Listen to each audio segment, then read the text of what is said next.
And welcome to the channel. On this channel, we talk about working, studying and living in the UK as a foreign national. If you're interested in topics like this, join the community by subscribing to this YouTube channel. Likewise, follow my Pathway UK on Instagram and on Facebook for more information about life in the UK. Today's video will discuss everything you need to know about renting a house or apartment in the UK as a foreign national. Now, I have rented a house in the UK as a foreign national, and I've also rented an apartment in the UK as a foreign national. So basically, a house is different from an apartment here in the UK. So apartment is always like a block of buildings, like, story buildings. You can have 6, 7 story buildings, and then there'll be apartments there, and a house is like a standalone house. In the UK, they have different kind of houses. They have terrace houses, they have semi-detached houses, and they have detached houses. So detached houses are houses that stands alone. Semi-detached houses are houses that is just 2 houses joined together. Terrace houses are houses that 4 houses or 3 houses or more are joined together. So basically, that's how housing is here in the UK. Let's talk about where to get rented properties here in the UK. Now, you don't need someone that knows someone to refer you to an agent to help you look for a house here in the UK. You can actually look for a property by yourself to rent. You can search for a property on third-party letting sites like Zoopla, On the Market, and Rightmove. I would personally recommend Rightmove because most of the properties I have rented, I got them from Rightmove. Or you can look at individual letting sites. So when I mean individual letting site, for instance, if you're a student in the UK, you can look at your university's website for accommodation, or you can look for companies that build houses for rent. So in the UK, there are some houses that are built by some companies for rent. So you can look at their website to get properties from them directly. Now, I have done both. So just a little bit of backstory. I moved to the UK in 2018. Now, I won't talk about my living situation when I moved in 2018. I will start from when I got married and when my partner came to the UK. So when I got married and when my partner came to the UK, the first 2 properties we got them from individual letting sites. So the first site we used was my university website because I was still a student. So we just rented like an apartment, a 1-bed apartment when we first got to the UK from the university, which was on campus. The second apartment we moved to as a couple after our tenancy agreement for my university accommodation was over was a luxurious 2-bed apartment in Manchester. So we got that apartment from the company's website. So they are called Get Living, and we got the apartment from there. I would link the video of the apartment to this video because I did a tour of the apartment a few weeks ago, which I posted here on YouTube. The apartment was good. Why it was good? It was a luxurious apartment, like they say. It was in between 2 cities, so it was in between Manchester city centre and very close to Suffolk city centre. Now, the third house we moved to, we got it from a company called Allsoap. I'll leave their link in the description box. So this was a house, not an apartment. Now, this brings us to the difference between a company landlord and individual landlord. So individual landlord is basically the landlord renting the house out to you. Now, if you want to get a property from individual landlords, I would advise you use websites like Open Rent because that's where individual landlords usually post their adverts to rent their property out to prospective tenants. And you can also use letting agents. Likewise, landlords also use letting agents, so they would give their property to the letting agent to manage for them and rent it out. So that's for individual landlord. But for company landlord, is basically a company. So they are the managing agent, they are the letting agent. Now, like I said, my university accommodation is just like a company's accommodation because the university is a company, it's an organization.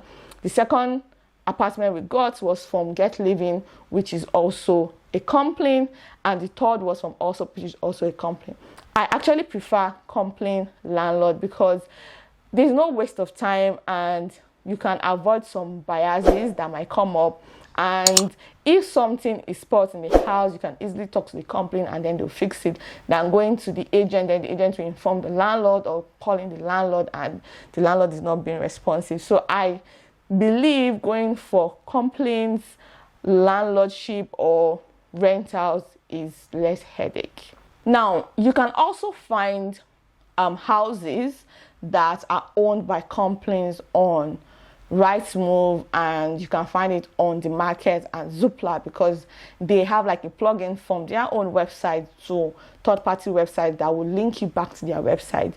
Now let's talk about what to do when you find a rental property from a letting website. So let's say it's a company's landlord or individual landlord, whichever you go for, or whichever the property you like belongs to. Let's talk about what to do when you find a property. The first thing to do is to request a viewing, because you want to see the house you've seen online, in person or online. So when I mean online viewing, is that they'll send you a video, a detailed video of the house or the apartment. Now, some letting agents would prefer that you come in person, while some would not mind you viewing the house online. When we got our first apartment in the UK as a family, we didn't have to do any viewing because it was from the university. However, our second property, we had to do online viewing. The company was kind enough to send us a video of the apartment. We literally did not see the apartment before we moved in. We just saw it online. We liked it. It was a video that was sent to us and we went on with it. But the third property in which we're living in now, which is a house, and we got that from also, we had to do physical viewing. Now, depending on the owner of the property or how the management work, you would either do physical or online viewing. This actually depends on the management of the property. So if they would allow you to do physical viewing or online viewing, like I use us for example, we did online viewing for one and got the apartment, and one would not do online viewing for us. They would actually want you to come in person to see the property. After you have viewed the property and you like what you see, you would then make an offer.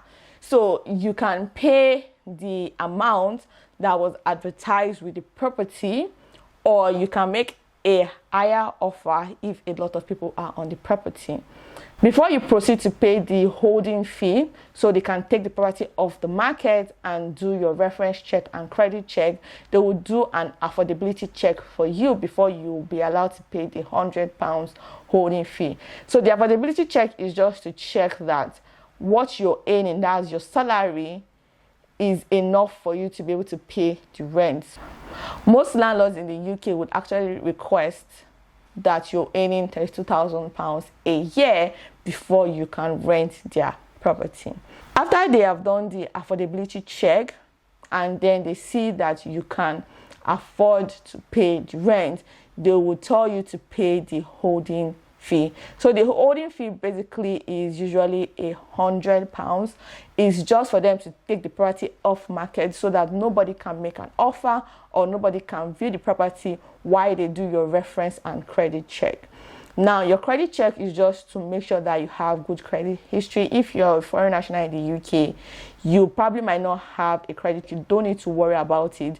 They might just ask you to provide a guarantor, someone to guarantee that you'll be able to pay the rent and you will not default on your rent. So basically that's how that works. So for your reference check, you would have to provide them with your name, your age, your nationality, your international passport, your BRP, that's your residence permit, and you would have to do right to rent check on the Home Office website, and then you would add it to your application for your references and then where you work. In the UK, company landlords or individual landlords are not allowed to let their property to foreign nationals who do not have the right to rent in the UK. So you must do your right to rent check on the Home Office website before you can even proceed to do the reference check.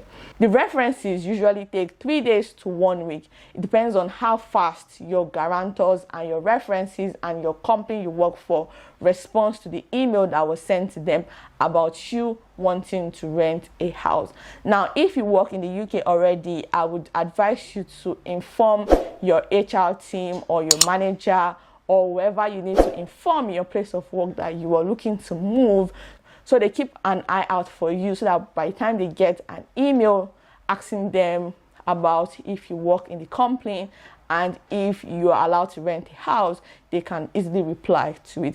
And they will also ask for references from your previous landlord if you've lived in the UK before. So for us, we've lived in the UK before, and they asked for references from our previous landlord, which was provided for them. If you pass the reference and credit check, then you will be asked to pay a deposit and your rent. So the deposit in the UK is usually 5 to 6 weeks rent plus your first 1 month rent. However, they will deduct the £100 holding fee you paid earlier from the money you had to pay. They would add your rent and deposit together, and then they'll remove the £100 from it. So basically, that's how that works. After paying your deposit and your first month's rent, you would now agree or finalize your moving date, but you would have given your landlord heads up on the time you would like to move into the property. It's usually 4 weeks or 6 weeks, or some landlord will say you should move in as soon as you can. Now, you would finalize your moving date after you've paid your deposits and your first month rent, so you can get the keys to the property. Once you get the keys to the property and you move in, you will be sent an inventory check-in list. Now, make sure you go through that inventory check-in list so that what is on the inventory list is same as what is in the house or the condition in which the house is in. So for instance, if your inventory list does not show a stain in the carpet or on the couch, if it's a furnished apartment, you have to let them know within 7 days after you have moved in. Because if you don't let them know within 7 days after you have moved in, when you're moving out, they would say you were the one that caused the damages and you will be asked to pay for those damages. So basically, that's how it is. So they remove the money from those damages from your deposit. So if you don't want to lose money from the deposit, always inform them if the inventory list is wrong. So let me chip this in. I have a video on my channel where I talk about terminologies to familiarize yourself with before you rent a house or an apartment in the UK. Please watch that video because it will help you understand some of these terminologies I am mentioning in this video, because I will not explain all of these terminologies, or I may not go into details explaining them. So if you want to know more about the terminologies I've used for renting in the UK, please go watch that video. I will link it somewhere in this video for you to watch. Now let's talk about things to consider before renting. The first is budget. Now you have to set aside a realistic budget for your monthly rent. If you're earning £500, for example, you want to set aside maybe £100 or £50 every month to pay for your rent. Now you don't want to go for a house that is maybe £600. You want to go for a house that is within your budget so you can afford it, because here in the UK, if you default on your rent, you will be asked to pay 3% on that rent when you're ready to pay for your rent. So you have to put this in mind. The second thing to consider before renting a house in the UK is location. Now you want to rent a house in a location where it's close to your daily commute. For instance, if you go to work every day, you want to choose a location that is probably 30 minutes to 1 hour from where you work, so that you don't have a long commute time. Likewise, if you have children, you want to choose a family-friendly or a family-oriented area, or an area where it's kind of close to good schools around you. You want to check this online. There are a lot of websites to check for schools in a particular area or how safe an area is. So you want to check for it online before you even start searching for a house to rent. The third thing to consider is the kind of property you want, or the equipment the property would have, or the facility the property would have. For us, when we're looking for a house to move in because we're leaving the apartment, we wanted a property where we have a garden, and we also wanted a property with a fully fitted kitchen because we wanted the kitchen to have dishwasher, washing machine and a fridge and a cooker, because we didn't want to start getting all of that. That's just extra time for us, so we didn't want to go through that stress. So we wanted the house to have a fully fitted kitchen. Now the property we got was unfurnished. I have a video on my channel where I did the empty apartment tour of where we live currently, so you can watch it to have an idea of what a house looks like here in the UK. Now you want to consider your personal circumstances and how that property will fit into your circumstances. The fourth thing to consider is the letting agent, so where you're letting the house from. Now you want to check reviews about the letting agent. You want to make sure they are good people, they're not scrupulous people, and they will not give you headache during your tenancy in that house. With that being said, let's talk about the bills you are most likely to pay if the bills are not included in your rent.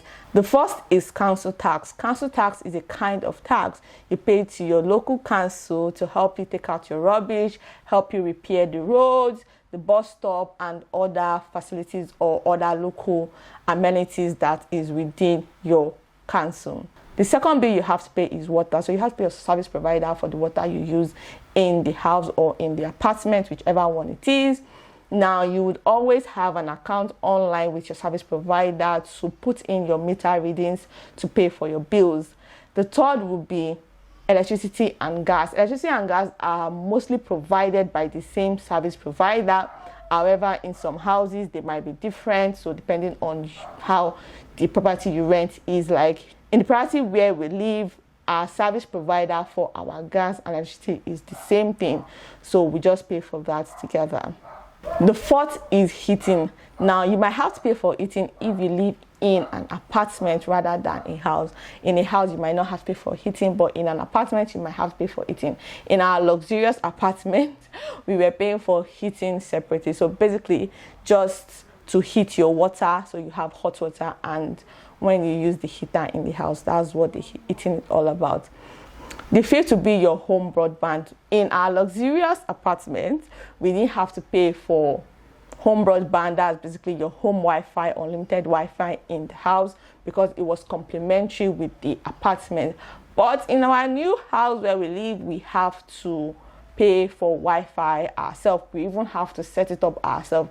Now, one tip I will give you is immediately you know you're moving to a property that do not have complimentary internet, please call your chosen Wi-Fi provider you would like to use 2 weeks before, because it takes 2 weeks for them to come and fix it in the house.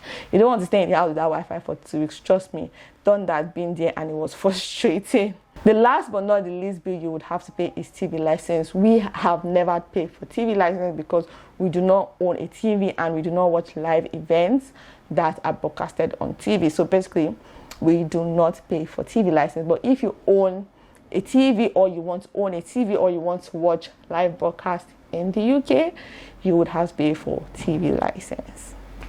With that being said, we'll talk about tips and advice for moving or for looking for a house in the UK. Number one is start looking for a house or an apartment as early as possible. It could be 1 or 2 months before you move. Start looking for a rented property as early as you can, because when you start looking for a rented property as early as you can, it gives you an idea of what the market looks like, what kind of house to expect that meets your budget, and just give you an idea basically of what you should look for or what your expectation should be, and to help you understand the market before you even get the house you really want to rent or the apartment you really want to rent. The second advice I'll give is that do not think your budget for renting a house in the UK is too small. Now, houses in the UK can be nonsense. This does not have anything to do with budget. Our budget for renting a house in the UK was £1,200, and we saw houses that were £1,200 that were absolutely nonsense. I'll put clips of some houses we saw for £1,200 in Manchester that was still nonsense. Even in Bolton, that was like far from the city, that was still nonsense house. So don't think your budget is too small, because there are nonsense houses in this UK. Now we got this amazing house for just £875, which was about £300 less than our budget, £325 less than what we were ready to offer for a rented apartment. So imagine we saying no to a house of 1,002 to go for a house of £875. It's just to show you that it doesn't matter, because the house we got for £875 is amazing than some of the houses that were on the market for £1,200. I'll put clips for you guys to see. So please don't think your budget is too small or it's too big. Just look for a house that you can pay for, period. Now, our luxurious apartment where we were staying, we were paying £1,200, and mind you, that house was fully furnished and it was a beautiful apartment, and it was in the heart of Manchester. Like I was literally seeing the city. I was living in the city, because when I checked the window like this, I just see the city. Like University of Manchester was just like 15 minutes walk away from my house. So that was how close my house was to the city. University of Suffolk was a stone throw from my house. If I just stole from the window of my house, it will enter the compound of University of Suffolk. This is just to tell you that the 1,200 house was in the heart of the city. However, our family is growing. We needed more space and we needed garden. We needed a more family-oriented space. So we just had to move from the lovely city life to, I think it comes with having children. So yes, so please don't think your budget is too small or your budget is too big. Just look for a house that you can afford. The third tip will be, if possible, go for company landlords than individual landlords. This will save you time when you're looking for houses, and it will help you move faster, and it will help you avoid some biases, which I don't want to go to in this video, but it will help you avoid some biases. And if you go with company landlords, right, if there's an issue to be fixed in the house, you get a quick response from a company landlord, because they already have a team that they will send out to you. But if you go for individual landlord, and let's say the landlord gave the part to an agent, you have to first go through the agent before the agent informs the landlord, before the landlord looks for someone or tell them what to do. Or even if the landlord does not give a letting agent, before the landlord looks for someone to come and repair what's in the house, it's just long hustle, and you don't want to be dealing with that. So if possible, go for company landlords. I've always gone for company landlords. The fourth is to shop around for deals. So if you need broadband fixed in the house, you can call Virgin, BT, just call all of them to see the one that can give you the best possible deal, so you don't pay too much money. And for your utility service provider, like people providing you water, heating, electricity, and gas, you can literally call as many companies as you want to get the best deal possible, or the best rate possible, so you don't pay too much when it comes to paying for your bills. Number 5 is rent a moving van as soon as you know you're going to be moving. 1 week before you move or 2 weeks before you move, rent your moving van, so you don't pay too much money to move your stuffs. So rent your moving van as soon as you know you are going to move. The 6th will be finalize your moving date early, like maybe 2 weeks before you move. Finalize your moving date, pay your deposit, do your referencing 2 weeks before you move, so you can book appointment for a broadband to be fixed in the house or in the apartment, should in case they would not be one there, because you don't want to be in a house or in an apartment where there's no internet. It's kind of frustrating, and you have to pay extra for internet on your phone. And internet is quite expensive. Mobile data is quite expensive in the UK, so to avoid that, make sure you book early for your broadband to be fixed. Make sure you give yourself 2 weeks before you're moving to do the necessary things like fixing a broadband, and also clean the apartment. Most times they'll say the apartment is clean, but the apartment is not usually clean. Like when we moved to this house, the oven was dirty. Like it was really, really dirty. So you just need professional cleaning to help you clean the house, or you can come and clean it yourself if you have the time. So give yourself 2 weeks before you move, so that you can do all of those things, and so that you can book your moving van early. Like I said, moving vans can be very expensive if you're booking them a day or two to when you're going to move. The last but not the least tip I'll give you is to take time off whatever you're doing when you want to move. So if you're in school, make sure when you choose to move is when you're on holiday. If you're working, make sure you take time off works to focus on moving, because moving is hectic. You have to do a lot of things. You have to rent van, you have to do a lot of callings when you get to your new apartment, because you have to call your utility service providers to tell them you just moved in and the person that was in property before has moved out, so you can set up your account to pay for your bills. It's just a lot. So take time off so that you can just focus. You can just take like 1 week off to just focus. And moving can be very stressful. You don't want to go to work looking all stressed out, or you don't want to be in school and you're not concentrating. So if you're a student, I would advise you to move when you are on holiday, so you can focus on moving and moving properly. And if you're working, I would advise to take like a week off work to focus on moving properly. Like, just take a week off when you're moving and you're moving in, so you can set up your account and do all the necessary things you need to do. So with this, we have come to the end of today's video. Do not forget to share this video with someone you think will find it helpful. Bye for now, and thanks for watching.